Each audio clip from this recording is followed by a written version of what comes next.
Pero qué libro más extraño este. Sí, hoy hablamos del libro de Job, así que no te lo pierdas en Leyendo y Pensando la Biblia.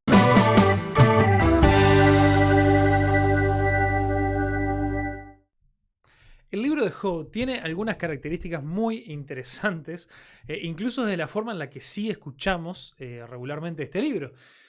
Si yo te preguntara si hiciéramos así una especie de encuesta, me suena que las veces en las que vos has escuchado hablar, has escuchado compartir sobre el libro de Job, ha sido en dos tipos de formas. Por lo general, se habla del primer par de capítulos y del último, el principio y el final. Porque bueno, es una historia sola y queremos ver cómo comenzó y queremos ver cuál es la conclusión.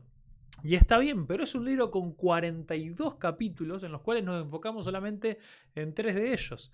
Y esto también nos puede dar una buena enseñanza en lo importante que es poner en contexto cualquier parte de la Biblia en la que nosotros nos pongamos a leer.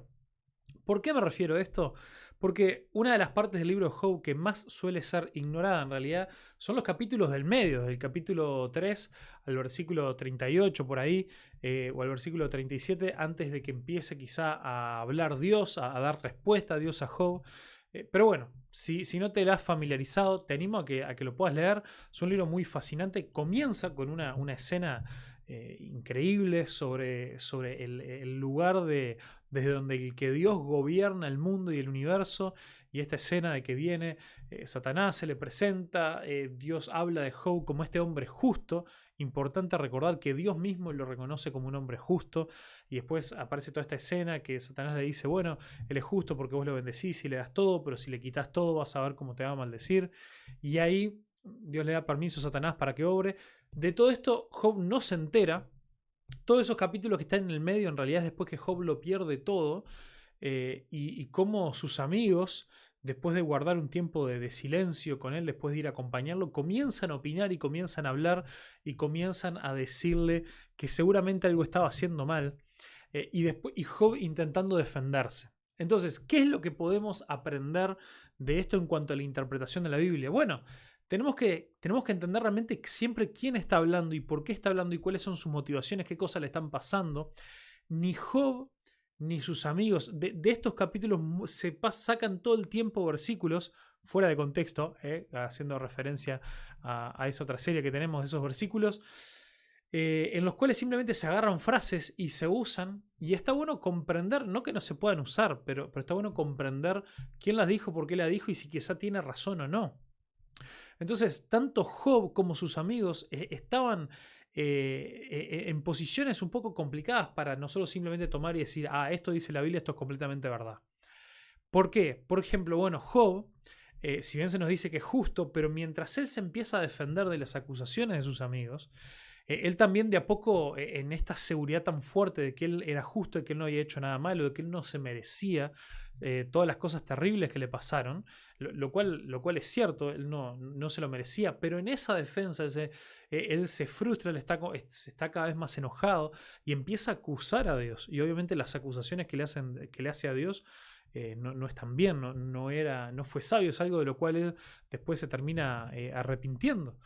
O sea que no fue su pecado el que causó toda su tragedia, pero en ese proceso sí llegó a estar en un lugar de pensar cosas equivocadas y muy desbalanceadas sobre Dios, incluso llegar a confrontarlo de cierta manera.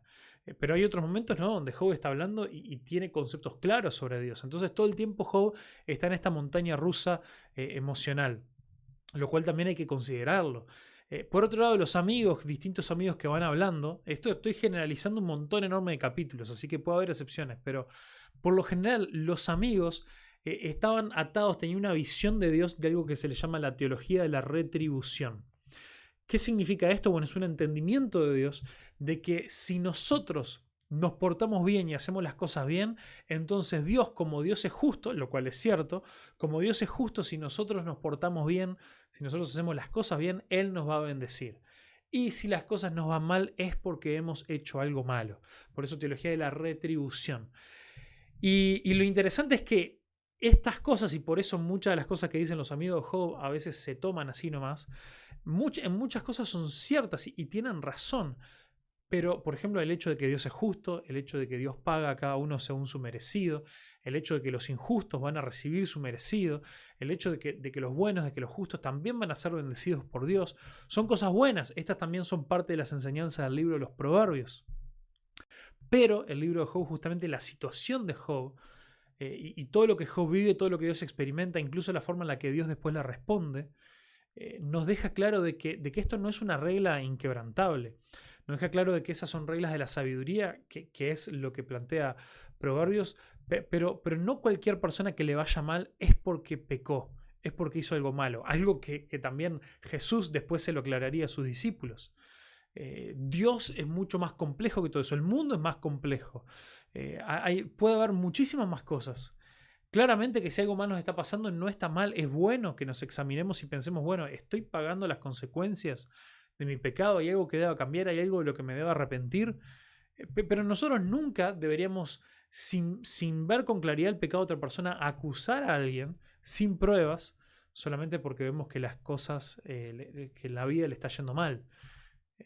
Entonces, esto es algo importante, de que entendamos de que los amigos de Job tenían una teología incompleta. Ellos habían puesto a Dios en una caja con principios correctos, pero él le dice, yo soy mucho más grande que estos conceptos limitados que ustedes tienen. El mundo es mucho más complejo que todo esto. Y ese es el tipo de respuesta que Dios le da a Job al final, cuando Dios finalmente responde al pedido de Dios de poder hablar con él. Lo interesante es que en todo lo que Dios hace, Dios nunca le da una respuesta a Job. Job nunca se entera lo que nosotros nos enteramos del capítulo 1 y el 2. Job nunca se entera de este intercambio entre Dios y Satanás y nunca se entera de que Dios fue el primero en decir Job es justo y no se merece nada malo. Nunca se entera ni siquiera por qué es que Dios decide cederle esa autoridad a Satanás para hacer eso en su vida, para causarle tanto sufrimiento. Sin embargo, lo que sí sabemos es qué es lo que ese encuentro con Dios produjo en Job. Produjo poder ver a Dios de una manera diferente, de una manera más completa, poder llegar a tener una intimidad con Dios que él nunca antes había tenido, poder respetar a Dios, honrar a Dios de una manera mucho más profunda y poder saber que no importa si lo que viniera era bueno o fuera malo, Dios siempre iba a ser justo y bueno a pesar de que no lo entendamos. Lo interesante es que Dios después en su bondad le restaura todo a Dios a Job y mucho más, pero ni siquiera eso se nos dice que sea un premio por Job o porque le haya pasado un test. Simplemente sucede. Y el libro de Job es esa invitación a que no importa lo que estemos pasando, confiar en que los propósitos de Dios son tanto más grandes que los nuestros. La forma en la que Dios obra están por encima. Nosotros lo que tenemos que confiar es en su carácter, que Él no cambia, que Él es bueno y que en nuestra vida, pase lo que pase, suframos lo que suframos, está segura en sus manos, porque en el peor de los sufrimientos vamos a poder conocerlo y acercarnos más a Él, y a veces esos sufrimientos pueden ser un acto de gracia y de misericordia de Dios para que podamos verlo como nunca antes. Así que te invito a pensar, si has estado pasando por momentos difíciles o estás pasando o cuando vayas a pasar por momentos donde vos te preguntás el por qué a mí, pregúntate, bueno, ¿cómo esta experiencia difícil, dolorosa, triste puede llegar a acercarme más a Dios y a verlo como nunca antes? Que Dios te bendiga. Considera darle me gusta a este video, considera compartirlo. Si no te has suscrito, considera por qué no suscribirte. Así que bueno, te doy muchas gracias, que Dios te bendiga y nos vemos pronto.